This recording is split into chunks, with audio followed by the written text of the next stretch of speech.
அவனை கண்டுபிடித்து விட்டாயா? கண்டுபிடிச்சா விடுவானா? இந்த பாரு ஜீவா, அவன் ஓடி இருக்கான் பாரு. அவன் ஓட நான் ஓட கடைசியில் அவனை பிடிக்கிறதுக்குள்ள கொண்டு வந்துட்டாயா? எங்கே அவன்? அதுக்குள்ளதான் ஓடிட்டான் அவன். என்ன உளறு? ஒழுங்கா சொல்லு. என்னத்த ஒழுங்கா? அவன் யாரு? அவன் ஏன் நம்ம சமாதிக்கு வரணும்? நம்ம சமாதிக்கா? அட அரச சமாதிக்கு ஏன் வரணும்? அவன் ஏன் தாடி வச்சிருக்கான்? என்ன கண்டு பயந்தியா அப்படி ஓடணும்? இத்தனை சந்தேகத்தை நான் கேட்டு நான் தெரிந்து கொண்டாயா? அவசரப்படாதே அவசரப்படாதே. அதுக்குள்ள அவன் வைத்தியர் வீட்டுக்குள்ள நுழைஞ்சிட்டான். வைத்தியர் வீட்டுக்குள்ளயா? எந்த வைத்தியர் வீட்டுக்குள்ள? நம்ம அரண்மனை துர்முகி வைத்தியர்ல அவர் வீட்டுக்குள்ள. துர்முகி வைத்தியர் வீட்டுக்கா? அவன் அங்க போறான்? அதையும் நான் கேட்டேன். யாரிடத்தில்? விளையாடாதே. நாம் உடனே வைத்தியர் வீட்டுக்கு போக வேண்டும். அந்த வாலிபனை காண வேண்டும். ஜீவகா, வைத்தியர் வீட்டுல உன் கவலையை போக்குறதுக்கு ஒரு மருந்து ஒண்ணு இருக்கு தெரியுமா? மருந்தா? ஆமா, முன்னெல்லாம் வைத்தியரு அரண்மனைக்கு வரும்பொழுது கையில அழைச்சுக்கிட்டு வருவாரு. மருந்து கையில அழைச்சிட்டு வர்றதா? ஆமா. பாரு ஜீவகா, அந்த மருந்துக்கு கால் உண்டு, கை உண்டு, மயக்கும் கண் உண்டு. அப்பதான் அது இத்தனும் உண்டு. ஓஹோ, வைத்தியரின் மகள் வேல்விழியா? அவள் சிறுமி அல்லவா? அது 7-8 வருஷத்துக்கு முந்தி. இப்போ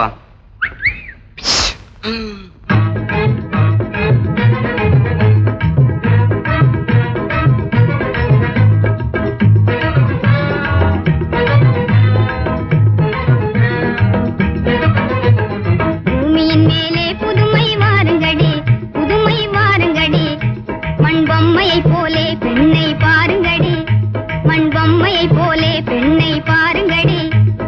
அசந்திருப்பாளோ தன்னை மறந்திருப்பாளோ, யாரிடமேனும் ஆசை வைத்திருப்பாளோ, யாதோ ஏதோ அறியேன் அதிசயம் தாண்டி. பூமியின் மேலே புதுமை பாருங்கடி, புதுமை பாருங்கடி.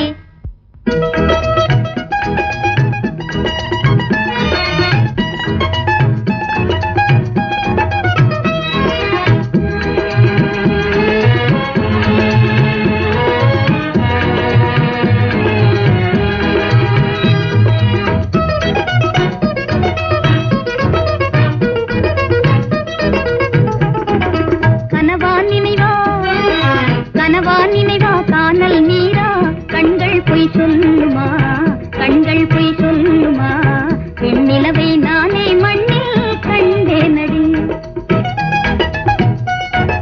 கனவா நினைவா காணல் நீரா, கண்கள் பொய் சொல்லுமா, கண்கள் பொய் சொல்லுமா, பெண்ணிலவை நானே மண்ணில் கண்டேனடி.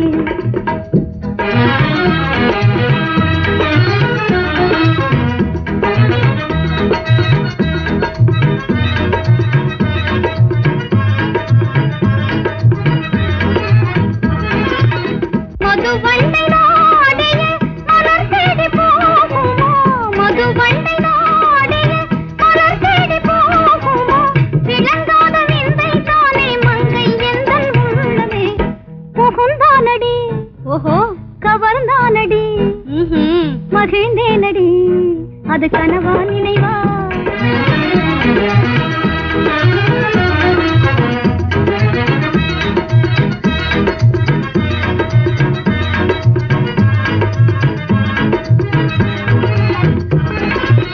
மனம் வீசும் மாலையில், தினம் காணும் சோலையில், விதம் விதமான வண்ணம் காணும் போதின் கண்ணிலே, விதம் விதமான வண்ணம் காணும் போதின் கண்ணிலே, புகுந்தானடி கவர்ந்தானடி, மகிழ்ந்தேனடி, அது கனவா நினைவா?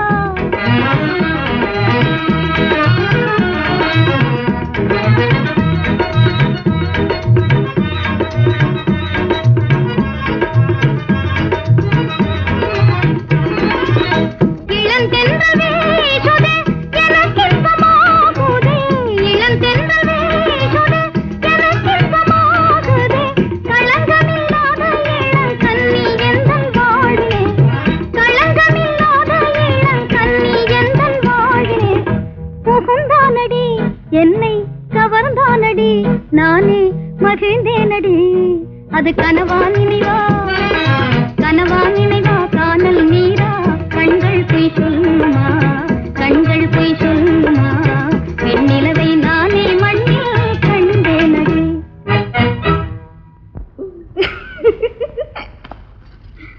பூங்குடி, அப்பா இருக்காரா? அரண்மனைக்கு போயிட்டாரா? இருக்காரு இருக்காரு.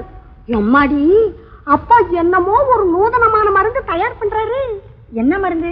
அது என்னமோ நாய்க்கு போடுற மருந்தான்.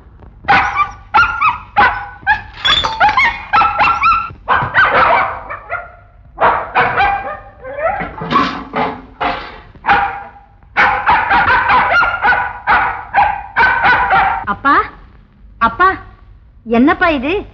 ஏன் இப்படி குறைக்கிறது? ஒன்றுமில்லையம்மா, அதற்கு பைத்தியம். அடச்சே, சும்மா கடை நாயே.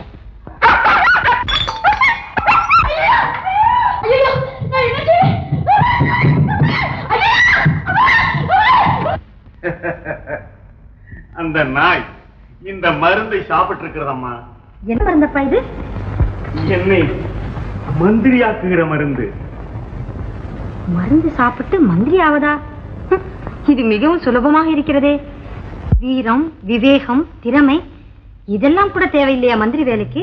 வீரம் இந்த மருந்திலேயே கலந்திருக்கிறது. உன் தந்தைக்கு விவேகமும் திறமையும் இல்லாவிட்டால் இப்படி ஒரு மருந்தை கண்டுபிடிக்க முடியுமா? என்னப்பா சொல்லுகிறீர்கள்? மருந்துக்கும் மந்திரிக்கும் என்ன சம்பந்தம்? நிறைய இருக்கிறது வேல்வழி. பிரதாபசுமன் அரச பீடத்தில் அமர்ந்து விட்டால் பிறகு நான் தான் மந்திரி, நீதான் மந்திரி குமாரி. என்ன? அப்படியானால் இளவரசன் ஜீவகன்? ஜீவகன் இளவரசன் ஜீவகன். இப்பொழுது நாய் பார்த்தாயே நாய், அந்த நாய் போலாகி விடுவான் நாடாள வேண்டிய ஜீவகன். இளவரசனை நிரந்தரமாக பித்தனாக்கும் திட்டம் தீட்டப்பட்டு விட்டது. விருந்து மண்டபத்திலே அவன் அருந்தும் அறுசுவை பானத்தோடு இந்த மருந்தும் கலக்கப்படும். பிறகு ஜீவகனின் கதி நாயின் கதிதான்.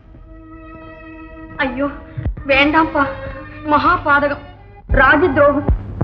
ஜீவகன் யாருக்கும் எந்த கொடுமையும் செய்யவில்லை. அவர் சிம்மத்தில் மேறினார், நாட்டில் சிறப்பும் செழிப்பும் பொங்கும். ஓஹோ, நாங்கள் ஆட்சிக்கு வந்தால் மாத்திரம் நாடு நாசமாகவா போய்விடும்? எந்த மகளாவது தந்தை மந்திரி அவதை தடுப்பாளா?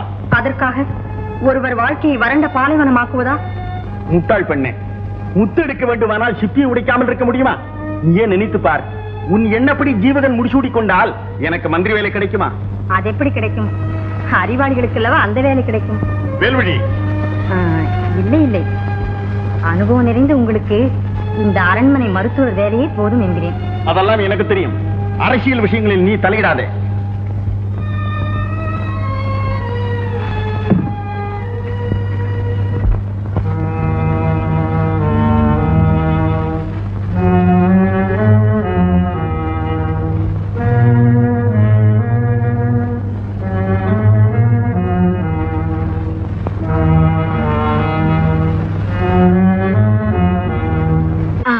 வைத்தியர் மகள் இல்ல, அவள் அனுப்பினாள் பிரபு என்னை. அன்புள்ள இளவரசருக்கு அரண்மனை விருந்தில் தங்களுக்கு பித்த மருந்து கலக்க ஏற்பாடு. ஆனால் நான் அந்த மருந்தை மாற்றிவிட்டேன் தந்திரமாக. இப்படிக்கு வேல்விழி. ஆமாம், உனக்கும் வேல்விழிக்கும் என்ன உறவு? நான் வேல்விழியின் காதலன்.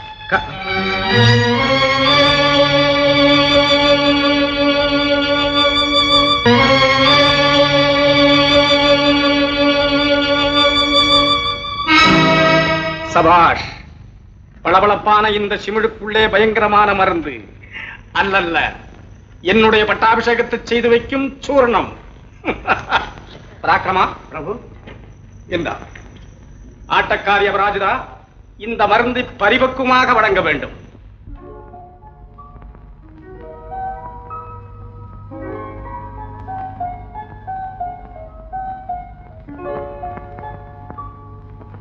வணக்கம். வேல்வி, உன்னை பார்த்து பல ஆண்டுகள் ஓடிவிட்டன. பரவாயில்லை, அப்போது பச்சிளம் சிட்டாக இருந்தாய், இப்போது பருவமயிலாக காட்சி தருகிறாய். ஏழை விட்டு தேடிக்கொண்டு எங்கே இவ்வளவு தூரம்? அந்த தாடிக்கார வாலிபனிடம் கடிதம் கொடுத்து அனுப்பினாயே, அதன் விளைவுதான் இதெல்லாம். உன் அப்பாவை தேடிக்கொண்டு வந்தேன். அவருக்கு என்ன இதெல்லாம் தெரியுமா? அப்பாவை ஒன்றும் தொந்தரவு செய்யாதீர்கள். அரசர் சாகவில்லை, சிறை வைக்கப்பட்டிருக்கிறார் என்பது மட்டும் உண்மை. எப்படி? தயவு செய்து கேட்க வேண்டாம். அரசாங்கத்தை கைப்பற்ற அரண்மனைக்குள்ளேயே சதி நடக்கிறது என்பதை மாத்திரம் நீங்கள் புரிந்து கொண்டால் போதும். அந்த சதியில் உன் தந்தையும் சம்பந்தம் என்கிறேன் நான். இல்லை, இல்லவே இல்லை. அப்பாவின் பெயரை வீணாக உபயோகப்படுத்துகிறார்கள் அந்த அக்கிரமக்காரர்கள். அதை நீங்கள் நம்ப வேண்டாம்.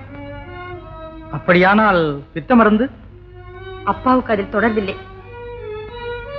இளவரசி, உங்களுக்கு நான் செய்த உதவிகளின் பெயரால் கேட்கிறேன். அப்பாவை சந்தேகித்து கொடுமைப்படுத்தி விடாதீர்கள். வேல்வழி, நான் வருகிறேன். ஏன் அதற்குள்? இன்னும் சிறிது நேரம் பேசிக் கொண்டிருக்கலாமே. பேசி பயன் என்ன? நீண்ட நேரம் பேசிக் கொண்டிருந்தால் உன் காதலன் வேறு சந்தேகப்படுவான். காதலனா? அந்த தாடிக்கார வாலிபன். சரிதான், அவன் எனக்கு காதலனா? யார் சொன்னது அப்படி? வேல்வழி, அவன் உன் மீது உயிரையே வைத்துக் கொண்டிருக்கிறான். நீ அவனைத்தான் திருமணம் செய்து கொள்ள வேண்டும். முடியாது. நீங்கள் உண்மையிலேயே சொல்லுகிறீர்களா? ஏன்? ஆமா. இல்லை, நீங்கள் மனதார சொல்லவில்லை. என் மனதாரத்தான் சொல்லுகிறேன் வேல்வழி. சரி, என் காதலனை அழைத்து வருகிறேன். இப்போதே திருமணத்தை முடித்து விட்டு போய்விடுங்கள்.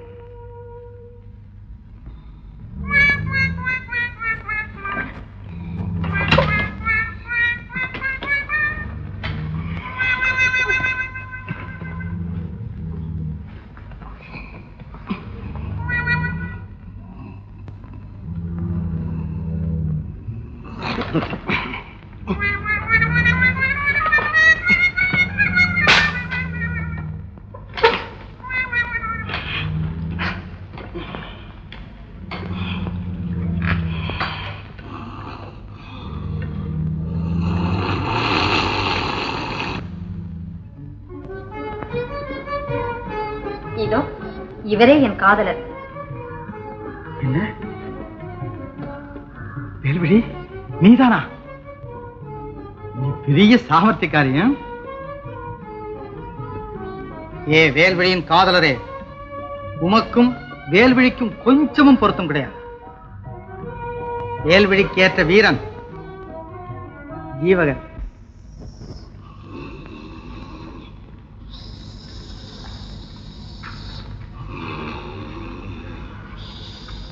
யார் இங்க தூங்குறது?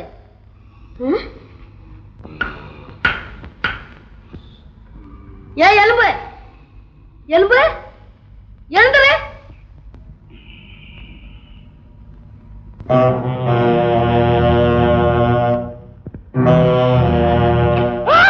பூதம்!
யாருன்னு உனக்கு தெரியுமா? நீ ஒரு மாயப்பெண். மாயப்பெண்ணும் இல்ல, மண்ணாங்கட்டியும் இல்ல. பின்ன தேவலோகத்து மங்கையா? ஆமா, நீ ஏன் இங்க வந்த? நான் தூங்கிட்டு இருக்கிறத பார்த்துட்டு யாரோ ஒரு முனிவர் தவம் பண்ணிட்டு இருக்காரு, அந்த தவத்தை கலைக்கலாம் வந்தேன் இல்லையா? ஐயோ ஐயோ, நான் ஒரு ஆபத்தான செய்தி சொல்ல வந்தேன். ஆபத்தா? ஏன் இந்திரலோகத்துல யாராவது இடி விழுந்திருக்கா? அடடடா, இந்திரலோகம் இல்ல, மண்ணாங்கட்டியும் இல்ல. நான் இந்த லோகம் தான். இந்த அரண்மனையில இருக்கிற அடிமை பெண். என் பேரு அபராஜிதா. அபராஜிதா? அடிமை பெண்ணா? இவ்வளவுதானே? பெண்ணே, அயர்ந்த நித்திரையில் ஆழ்ந்திருக்கும் அரசியலங்குமாரனின் ஆப்த நண்பன் அறிவுமணியை அகாரணமாக எழுப்ப வேண்டிய அவசியம் என்னவோ? வருகிறேன். நெல் நில்ல அபராஜிதா. அரண்மனையில் பணிபுரியும் ஒரு அடிமை பெண்ணின் கையை அகாரணமாக தொட வேண்டிய அவசியம் என்ன? அகாரணமாய் தொட்டதற்கு அபராதம் என்னவோ செலுத்துகிறேன். அபராதம் 2 பவுன்.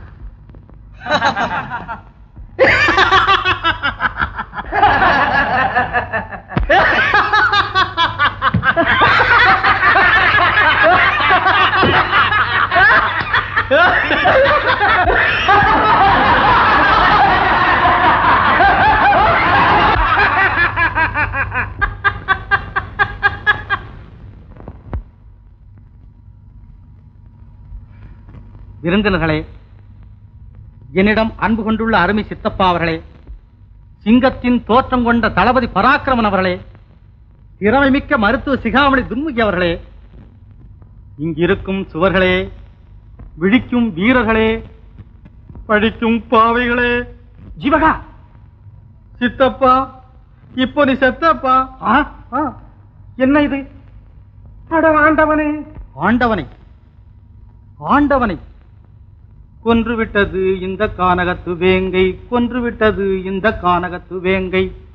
ஆண்டவனை ஆண்டவனை, இந்த நாட்டை ஆண்டவனை, இந்த அரசாண்டவனை. ஜீவகா, இளவரசே.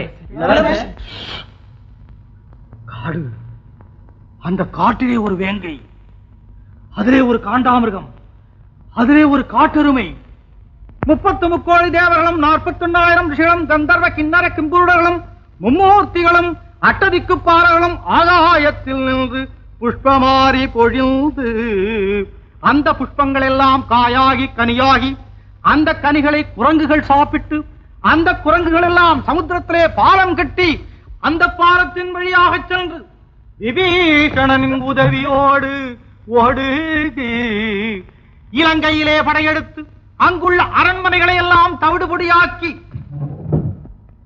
கும்பகர்ணனையும் கொன்றார்கள்.